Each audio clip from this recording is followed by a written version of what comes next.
The live TV, सच सबसे आगे।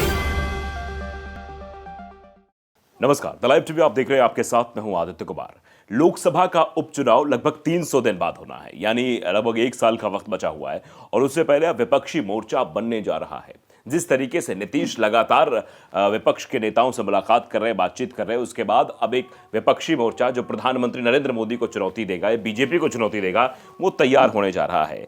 BJP को जीरो बनाना है, ये ममता बनर्जी ने कहा। नीतीश तेजस्वी से मुलाकात के बाद ममता बनर्जी ने बात कही है कि विपक्षी एकता बनेगी और इसका सुझाव भी मैंने दिया है और बीजेपी को जीरो करना है, शून्य करना है। तो तेजस्वी यादव और नीतीश कुमार और ममता बनर्जी, ये तीनों लोग एक साथ मिलते हैं। ममता बनर्जी बंगाल में अपना वर्चस्व रखती, जिस तरीके से भारतीय जनता पार्टी को वहां से भगाया था, एक तरीके कह सकते हैं आप कि विधानसभा पूरी ताकत भारतीय जनता पार्टी ने लगा दी थी, पूरी कैबिनेट को लगा दी, लेकिन फिर भी ममता बनर्जी के सामने टिक नहीं पाए। तो ममता बनर्जी और तेजस्वी यादव और साथ ही साथ बिहार के मुख्यमंत्री नीतीश कुमार का मिलना ये बताता है कि बड़ा मोर्चा बनने जा रहा है, विपक्षी मोर्चा बनने जा रहा है, जिससे बड़ी मुसीबतें भारतीय जनता पार्टी के लिए खड़ी होने वाली हैं। अगर विपक्ष एकजुट हो जाता है, इसकी संभावना पहले ही जताई जा रही थी कि विपक्ष अगर एकजुट हो जाता है तो एक बड़ा मोर्चा बनेगा और जिस मोर्चे के बाद किस तरीके की चीज निकल कर सामने आप समझ सकते हैं। बिहार के मुख्यमंत्री नीतीश कुमार मिशन 2024 के लिए विपक्ष के सभी नेताओं को एक मंच पर लाने की पुरजोर कोशिश कर रहे हैं,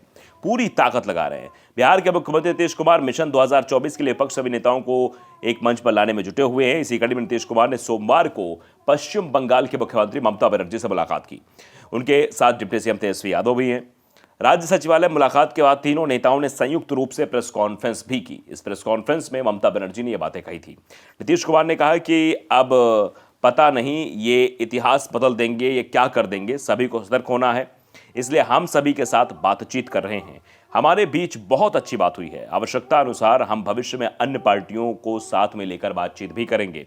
वहीं ममता बनर्जी ने कहा है कि मैंने नीतीश कुमार जी से अनुरोध किया है कि जयप्रकाश जी का आंदोलन बिहार से हुआ था, तो हम भी बिहार में ऑल पार्टी मीटिंग बुलाएंगे, यानी सारी जो विपक्षी पार्टियां जो भारतीय जनता पार्टी को नेस्तनाबूद करना चाहती हैं, जो भारतीय जनता पार्टी की सरकार के खिलाफ काम करना चाहती हैं, वो सब एक साथ आ जाएं और वो मीटिंग जो है बिहार में आयोजित हो।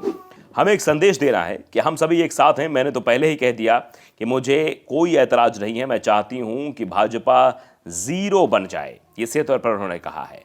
और एनआई ने बाकायदे ट्वीट किया है कि हम सभी पार्टियों को मिलकर 2024 लोकसभा चुनाव की तैयारी करनी है। सभी पार्टियां आपस में बातचीत करें, आगे का सब तय करें, आगे जो भी होगा देश हित में किया जाएगा। जो लोग अभी शासन कर रहे हैं उनके पास करने के लिए कुछ नहीं है, ये सिर्फ अपना प्रचार कर रहे हैं। ये बिहार के सीएम नीतीश कुमार ने ये बातें कही। भाजपा के खिलाफ नीतीश का अच्छा काम, ममता बनर्जी ये कह रहे हैं कि भाजपा के खिलाफ नीतीश का अच्छा काम ही भाजपा के लिए बड़ी चुनौती बनता हुआ दिखाई देगा। दरअसल आप भी जानते हैं कि कुछ दिन पहले गठबंधन किसके साथ था? एनडीए गठबंधन का हिस्सा थे नीतीश कुमार, मुख्यमंत्री तब भी थे। सुशील कुमार मोदी उप मुख्यमंत्री थे। फिर मोह भंग हुआ भारतीय जनता पार्टी से और उन्होंने फिर से महागठबंधन की ओर रुक किया और महागठबंधन में आकर किस तरीके से वो काम कर रहे हैं बखूबी आप देख रहे हैं। ममता बनर्जी ने कहा कि नीतीश कुमार और तेजस्वी यादव ने भाजपा के खिलाफ अच्छा काम किया, मैंने आज इनका स्वागत किया है। आज हमारे बीच विकास और राजनीति से संबंधित बातें हुई हैं, यानी विकास को लेकर बातें हुई हैं, राजनीति से संबंधित बातें हुई हैं। नीतीश भी बोले कि नीतीश कुमार ने कहा कि हम सभी पार्टियों को मिलकर 2024 लोकसभा चुनाव की तैयारी करनी है। सभी पार्टियां आपस में बातचीत करें, आगे का सब तय करें, कैसे करना है, कैसे भारतीय जनता पार्टी से लड़ना है, आगे जो भी होगा देश हित में किया जाएगा। जो लोग अभी शासन कर रहे हैं उनके पास करने के लिए कुछ नहीं है, ये सिर्फ अपना प्रचार प्रसार कर रहे हैं। इसी तौर पर भारतीय जनता पार्टी के ऊपर आरोप लगाया कि भैया ये सब क्या करें, सिर्फ प्रचार करें और कुछ नहीं करना है। अखिलेश से आज मिलेंगे नीतीश कुमार। यह भी कहा है कि नीतीश कुमार और तेजस्वी यादव सोमवार को उत्तर प्रदेश के लखनऊ समाजवादी पार्टी के अध्यक्ष अखिलेश यादव से भी मुलाकात करेंगे। इससे पहले नीतीश कुमार ने 12 अप्रैल को दिल्ली में कांग्रेस नेता राहुल गांधी, मल्लिकार्जुन खड़गे जो कांग्रेस के अध्यक्ष हैं उनसे मिले थे। उसी शाम दिल्ली के सीएम अरविंद केजरीवाल से भी मुलाकात की थी। नीतीश कुमार ने कहा था कि यदि कांग्रेस समेत सभी विपक्षी दल 2024 का लोकसभा चुनाव साथ में मिलकर लड़ते हैं तो भाजपा को 100 सीट भी नहीं मिलेगी। इसी तौर पर बड़ा चैलेंज किया है। आप भी जानते हैं कि ये विपक्षीयता जो बननी है वो विपक्षीयता कांग्रेस के बिना अधूरी है, क्योंकि कांग्रेस कई राज्यों में सक्रिय है, कई जगह उसकी सरकार भी है और साथ ही साथ 200 सीटों पर उसका सीधा सीधा मुकाबला जो है वो भारतीय जनता पार्टी से होता है। तो इसलिए कांग्रेस को दरकिनार करके अगर विपक्षी मोर्चा बनता है तो मुश्किल में पड़ जाएगा। नीतीश कुमार की कोशिश है, नीतीश कुमार राहुल गांधी से मिले, मल्लिकार्जुन खड़गे से मिले और वो मीटिंग्स लगातार कर रहे हैं। ममता बनर्जी से मुलाकात का उनका मतलब ये था कि ममता बनर्जी से मुलाकात करके ममता बनर्जी जो कांग्रेस के बीच दूरियां हैं उन दूरियों को मिटाया जाए और एक मंच पर सब साथ आ जाए और उसके बाद अपनी अपनी रणनीति के हिसाब से काम किया जाए, रणनीति अपनी लगाई जाए, अपनी ताकत लगाई जाए अपने क्षेत्र में, अपने राज्य में। ममता बनर्जी अगर ताकत लगाएंगी तो बंगाल में ताकत लगाएंगी, बंगाल में उनका ज़्यादा प्रभावी राज्य है, वहां पर भारतीय जनता पार्टी को घेरने की कोशिश करेंगी। उत्तर प्रदेश में समाजवादी पार्टी भारतीय जनता पार्टी से फाइट करती हुई नजर आएगी। महागठबंधन जो बना हुआ है बिहार में, वो महागठबंधन भारतीय जनता पार्टी को चुनौती देता हुआ नजर आएगा। और भी जो अन्य विपक्षी दल हैं जो साथ आना चाह रहे हैं उनको भी साथ लाने की कोशिश नीतीश कुमार कर रहे हैं, नीतीश कुमार अगुवाई कर रहे हैं। और शायद हो सकता है कि ये बाद में तय किया जाए कि प्रधानमंत्री कौन होगा या नहीं होगा, लेकिन फिलहाल तो ये कोशिश जो है वो जोर पकड़ रही है। और जिस तरीके से मुलाकातों का सिलसिला शुरू हो गया, इससे लग रहा है कि जल्द ही ये मोर्चा तैयार हो जाएगा। तो साफ तौर पर भारतीय जनता पार्टी के लिए ये मोर्चा तैयार हो रहा है। नीतीश कुमार इसके कवायद कर चुके हैं, पहले भी कर चुके हैं। पहले भी 2019 के समय भी लग रहा था गठबंधन एक बनेगा और वो गठबंधन भारतीय जनता पार्टी को नस्तनाबूद करेगा, लेकिन भारतीय जनता पार्टी के खिलाफ गठबंधन बनकर तैयार नहीं हो पा रहा है। जिस तरीके से लगातार कोशिश जरूर हो रही है लेकिन वो कोशिश नाकाम हो जाती है क्योंकि दावेदार बहुत हैं, यहाँ पर दावेदारों की संख्या ज़्यादा है। तो अगर ये दावेदारी हटकर सिर्फ भारतीय जनता पार्टी को घेरने के लिए ये विपक्षी दल एक साथ आ जाते हैं तो ये स्वाभाविक है कि आने वाले समय में स्थितियां बिल्कुल सामान्य हो जाएंगी। आने वाली चीज़ों जो समय है वो विपक्षी मोर्चा जो बन के तैयार होगा, क्योंकि कभी कभी तीसरे मोर्चे कवायद हो जाती है।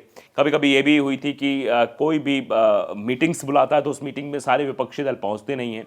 कांग्रेस ने भी सुना था कि भारत जोड़ो यात्रा जब समाप्त होगी जम्मू कश्मीर में हम सारे विपक्षी दलों को बुलाएंगे, सबको न्योता भेजा था, लेकिन कोई वहां पहुंचा नहीं, जिससे ये लगा कि विपक्षी मोर्चा पूरी तरीके से विफल हो जाएगा, सफल नहीं हो पाएगा, क्योंकि लोग आ ही नहीं रहे हैं तो कहां से ये विपक्षी मोर्चा सफल हो पाएगा। और दूसरी ये भी बात है कि जब भी कवायद होती है तो कांग्रेस को दूर रखने की बात की जाती है। अखिलेश यादव कांग्रेस से दूर रहकर मोर्चा बनाना चाह रहे हैं। ममता बनर्जी भी ऐसा सुनने में आया था, चीज़ें चल रही थी कि ममता बनर्जी कांग्रेस के साथ गठबंधन करने को तैयार नहीं है और जो नेतृत्व करने की बात है वो नेतृत्व अब नीतीश कुमार ने अपने हाथों में ले लिया। तो नीतीश कुमार जिस तरीके से मुलाकात कर रहे हैं, क्या नीतीश कुमार एक साथ सबको मंच पर एक साथ ले आ पाएंगे? ये भी अपने आप में बड़ी चुनौती नीतीश कुमार के लिए है, क्योंकि कांग्रेस और टीएमसी के बीच जो दूरियां हैं उनको खत्म करना पड़ेगा। समाजवादी पार्टी और कांग्रेस के बीच दूरियां हैं उनको भी खत्म करना पड़ेगा। इन दूरियों को समाप्त करने के बाद ही एक विपक्षी मोर्चा तैयार हो पाएगा।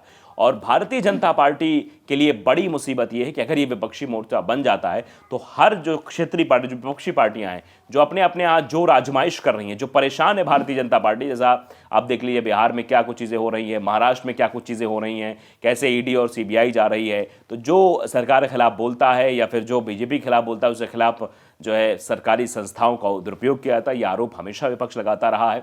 अरविंद केजरीवाल की स्थिति देख लीजिए आप, उसके बाद आप उत्तर प्रदेश की स्थितियां देख लीजिए, तो इन सब स्थितियों को लेकर ये एक महागठबंधन कह सकते हैं इसे, या फिर कह सकते हैं कुछ भी बन रहा है, लेकिन जो पनप रहा है, अगर ये कायदे से नीतीश कुमार नेतृत्व करते हैं तो बीजेपी के लिए लोकसभा का चुनाव तो मुश्किल भरा हो सकता है। द लाइव टीवी अगर आपने सब्सक्राइब नहीं किया, सब्सक्राइब जरूर करिए, बेल आइकन दबाइए ताकि सच खबर आप तक पहुंचती रहे। नमस्कार। द लाइव टीवी, सच सबसे आगे।